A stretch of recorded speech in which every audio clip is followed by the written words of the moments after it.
বলছিলেন যে আমাদের ফ্যামিলি কার্ড দিবেন, ফ্যামিলি কার্ড চাই। আল্লাহর রহমতে দান, আমরা জীবন দিয়ে আল্লাহর রহমতে আমরা দানের শেষে পাস করব ইনশাআল্লাহ। আপনি এলাকার ভোটার? কোন জায়গায় বাড়ি? ধরেন এটা, হ্যাঁ এটা ধরেন 95 ওয়ার্ড। জি। আপনার নামটা কি? আমার নাম লিলি। এটা কাছে নিতে হবে মাইক। আমার নাম লিলি। আচ্ছা, উনি 95 নম্বর ওয়ার্ডের 95 নম্বর ওয়ার্ড তো ভাষান থেকে মধ্যে পড়লো না? হ্যাঁ।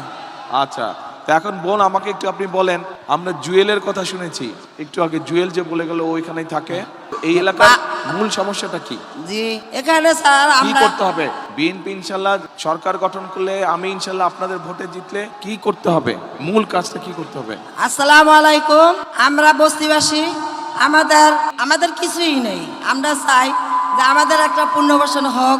আর আমরা বলছিলেন যে আমাদের ফ্যামিলি কার্ড দিবেন, তাই আমরা এই জন্য আপনার কাছে আসছি। ফ্যামিলি কার্ড চাই, গার্মেন্টসে চাকরি করতে। এই যে ফ্যামিলি কার্ড,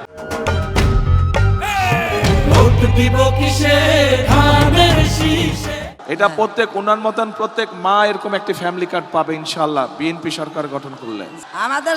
আমরা এটাই চাই। আমাদের দেশ বাড়ি নেই, নদীতে সব চলে গেছে। আমরা চাঁদপুর ছিলাম, আমাদের কিন্তু এটাতে ফ্যামিলি কার্ড তো শুধু এক মিনিট বোন, ফ্যামিলি কার্ড তো ইনশাআল্লাহ আপনার মতন যারা মা তাদের সকলে পাবে সারা বাংলাদেশে ইনশাআল্লাহ। আমরা সবাই ফ্যামিলি কার্ড পাবে ইনশাআল্লাহ। কিন্তু এলাকার কি সমস্যা এটা বলতে হবে তো। এলাকায় আমাদের বাড়িঘর নেই, আমরা একটা পুনর্বাসন চাইছিলাম।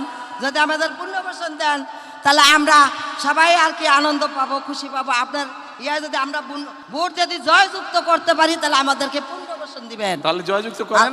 জয়যুক্ত ইনশাআল্লাহ করব। আমরা বিপুল ভোটে পাস করব। আমরা দানের শেষে পাস করব। আল্লাহর রহমতে দান, আমরা জীবন দিয়ে আল্লাহর রহমতে আমরা দানের শেষে পাস করব ইনশাআল্লাহ। তাহলে আপনার এলাকার মূল সমস্যাটা কি? তাহলে পুনর্বাসন। হ্যাঁ, পুনর্বাসন আমাদের ঠিক। পুনর্বাসন মূল সমস্যা। পুনর্বাসন আমাদের ফ্যামিলি কার্ড। পুনর্বাসন, হ্যাঁ পুনর্বাসন আমরা ফ্যামিলি কার্ড তো